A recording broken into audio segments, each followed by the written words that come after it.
Welcome back to Cousin John Car Stuff. Here's two dirty car deals from franchise car dealers on the used car side.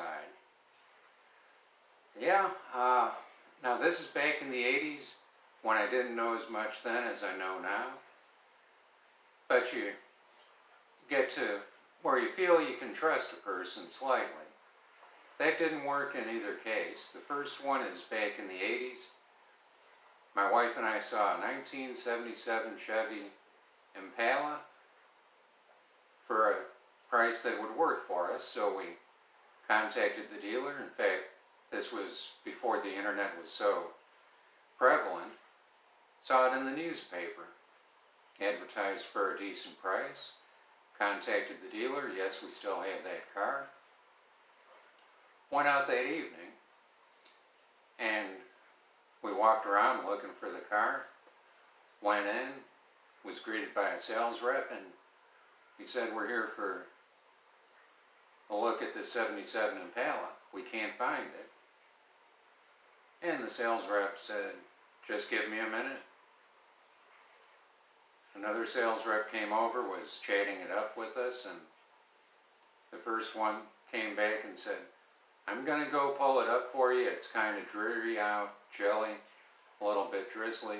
I'll be right back."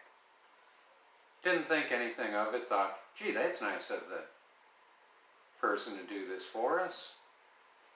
So we waited, 10 minutes, upwards of 15 minutes, and you're wondering, did the person get lost trying to find this car? You should know where your cars are.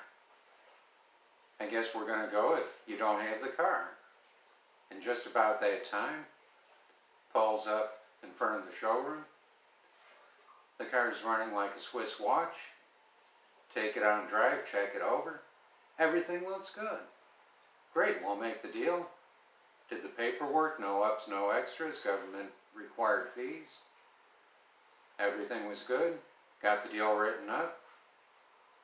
Got it paid for. We were on our way. And the car was for my wife. Next day she gets up to go to work, comes back in the house, and something's wrong with the car. And I'm, uh-oh, let's check it out. Starts it up, had been sitting all night, spitting, sputtering. Got to looking at it a little more. And the choke flat was stuck in the open position. The choke wasn't working. So I took and tried to do a quick adjustment on the automatic choke.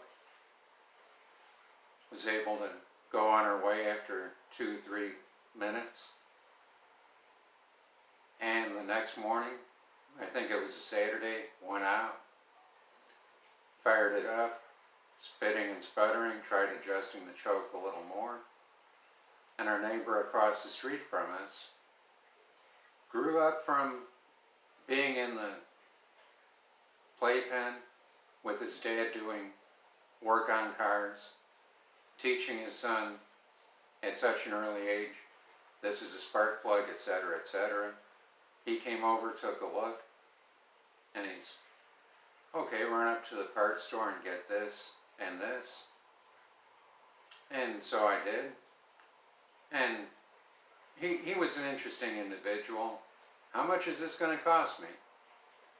Go get me a 12-pack of beer and give me $10. Heck of a deal. So he got it where, crank it up in the morning, ran beautifully, everything was good.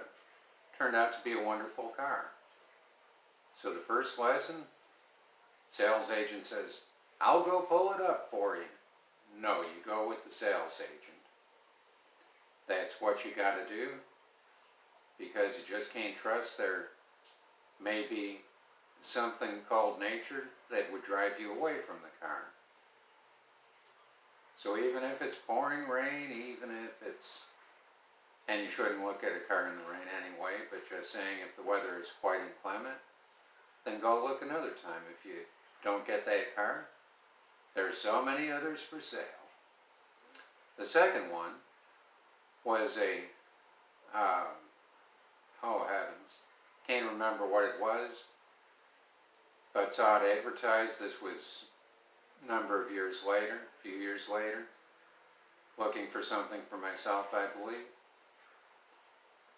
And another dealer had one, looked in the paper, saw this one, went out, sitting right on the lot, got the keys, took it for a drive, low fuel light was on, sales rep put in just a gallon. I have to pay for this out of my own pocket. Fair enough. Low fuel light was still on, but we got it down the road and back enough to see, drove out well, no weird noises, no weird issues with the transmission shifting or anything else. So we bought the car. About 3/4 of the way home, what happens? Check engine light comes on. We made the test drive a bit short because of the low fuel. And by golly, included with our purchase was a full tank of fuel, and the sales rep was able to take it and top up the tank for us. Should have known something was not right there. And turned out to be, I think my neighbor, $50 part, 12-pack of beer, and $15 at this point. Inflation, you know. And he put the part on, 2 cents, or I'm gonna guess. But anywho, for about $60, including the beer, we were good to go. Always go with the sales rep to look at the car and check it over, which is case number 1. Case number 2, make sure there's gas in the car, and sales rep says, well, I have to pay out of my own pocket. Okay, you pay out of your own pocket, you get to make a sale, you put in 1 gallon and don't want to put in any more, then we're going to have to pay. So there's something, when it gets up to operating temperature and been driven more than just a few miles, that you don't want us to know about. And don't be scared to walk away. So that's 2 deals that I can tell you about that didn't go quite so well, but turned out okay. And Saturday will be my New Year's video with where the channel's going, what's going on with the channel, what we'll be looking at for the new year. So, hope you tune in for that. Until then, take care. Hope you have a wonderful new year. Be safe. If you would, like, share, and subscribe, please. And we'll see you Saturday. Take care, everyone.